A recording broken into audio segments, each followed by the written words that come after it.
But let's take a close look at the mini PC that has an Intel inside. So this is not AMD Ryzen based. That is something you can see maybe in the future with other brands, or maybe also with this brand, you never know. But most of these mini PCs are just really good. And depending of course what kind of version, we're having the i5, i7, i3 series, but this is the one with the J series quad cores inside, or better known as the Celerons. Alright, so let's take a close look. We're having here the system itself, an extra manual with explanation, quick start guide. Over here we're going to get, I am guessing, the power supply. Yep, it is. So let's take a close look at what kind of power supply we're going to get, because there's always the question. So this isn't just a basic 12-volt power supply. In here we're going to get some extra goodies like mounting bracket, because you can put it behind a monitor if you want to. Of course, the needed screws for putting it on the monitor mount, and that's it. That's the only thing that we're going to get in the box. Let's take a close look at the system itself. Okay, so time for the wicked nerdy time. Yeah, because we're going to take a close look at the specifications. The CPU is the G4125 Intel Celeron 2.7 GHz quad core. The GPU is just a built-in HD 600 from Intel, 8GB of DDR4. The main storage is 128GB SSD, the second one a 2TB hard disk. There's a 2.5-inch laptop drive. Of course, 2 times HDMI, 1 time VGA, and we're having Windows 10 in combination with Bodosera Linux. But how is it with all of the connections, and what can we do with it? So on this side we're going to get an headphone jack out, Ethernet connection, 2 times HDMI, and then we're going to get the USB port over here. That's a 2.0, and over here we're going to get the input for the power supply. So at the front we're going to get the on-off switch. We have a DF slot, we're having 3 USB ports, and over here what you can see, we're having the dongles that are like for the controllers that we're going to need. And at the left side we're going to get an VGA old school connection. And it would be really cool if you can use this machine in an old school CRT arcade machine.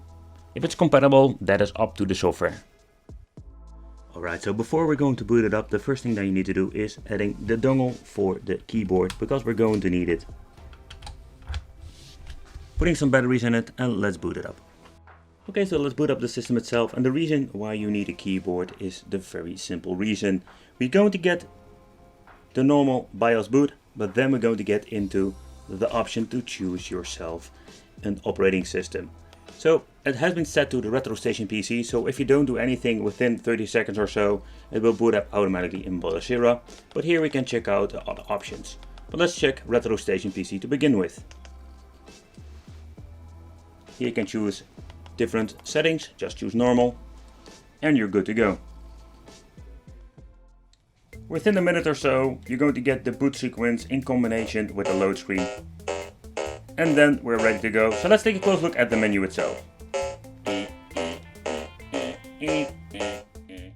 Okay, so first of all, the controller has been reconfigured for the system, so that is ready to go.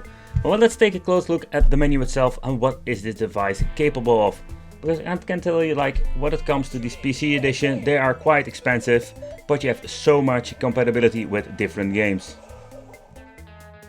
So when you're comparing the Super Console X PC and all the other devices with the RetroStation PC, so the biggest difference what you're going to get with the PC edition is just we can emulate more stuff, especially when it comes to the more demanding.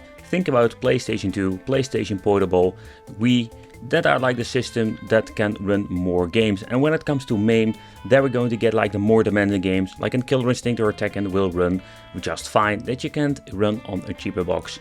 So compatibility with a lot of different games combination with Bodosera Linux, I think it's a really great piece of software.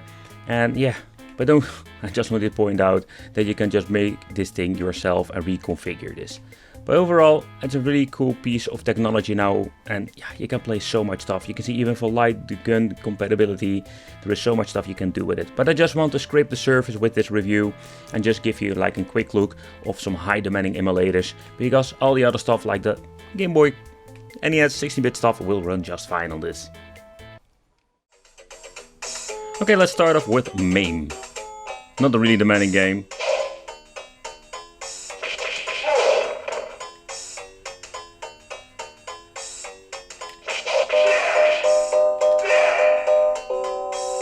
I just want to point out that games like Tekken are super demanding, but it is still required some reconfiguration, because you see the game will boot up, it runs really slow, and there is no audio whatsoever. And this is not like that the emulator and in combination with the hardware can't run it, it's simply like a reconfiguration that is needed with the emulator itself. Okay, so next up, let's try Killer Instinct. Great example, it's the same like the Tekken games, super demanding, but this game seems to be running just fine as configured correctly.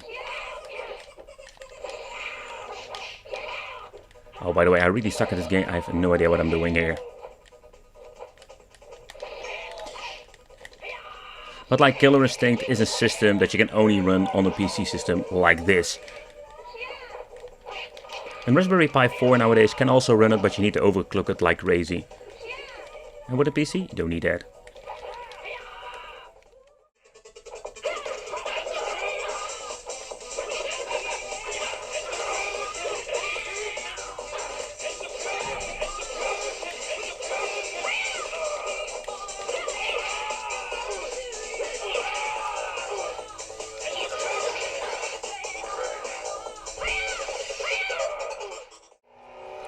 Cruising, yeah. Cruising to USA, yeah.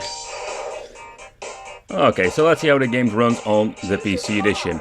It also is very important what kind of emulator is running on the back end. So this one is running on the Mupen, and it runs way better than all the other ones I've tried before. But we got some more juice. In combination with this, we can finally play some Cruising USA. And when I'm trying to play this game with the same kind of emulator on a RetroStation 40K or Super Console X, I'm always going to have issues with it. Because it does have not enough juice to run it. Woo! Woo! And the more demanding games like N64 with GoldenEye, if you could configure it correctly, we can play the game. I think I just shot him in the balls. But still, it has a minor hiccup here and there. Say hello to my little friend. Oof. Next up, Nintendo GameCube will always be a very hard thing to emulate on a lower power device, because even if it's a PC, it's a basic low power PC.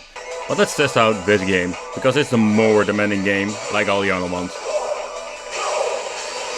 And most of the part it will run just fine.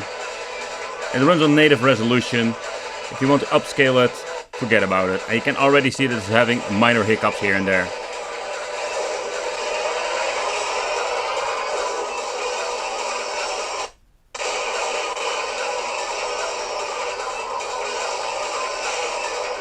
If you want to run this on higher resolution perfectly, without any lag whatsoever, you just need to have some more juice. Next up, let's try the Wii. And with the Wii, you can see that it struggles. I've played this game a couple of times before and I noticed a lot of hiccups. And in my opinion, it makes this game unplayable.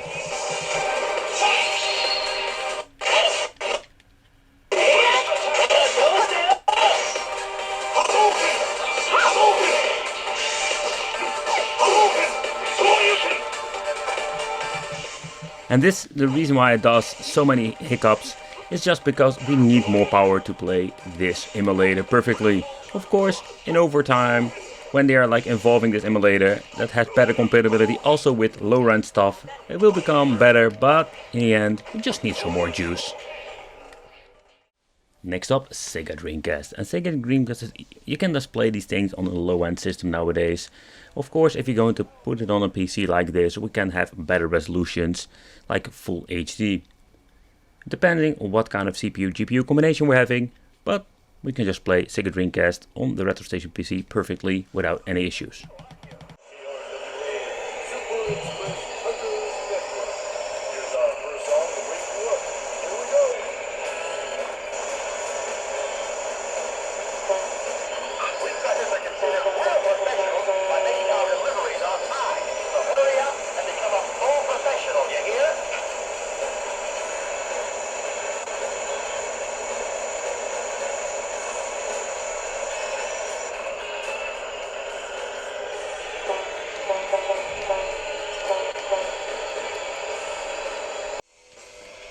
Next up, PlayStation 2.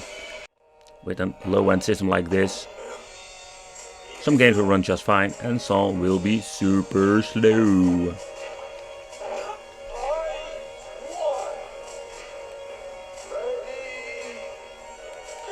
But sadly, this game is way too demanding, and that is what I mean with hit or miss.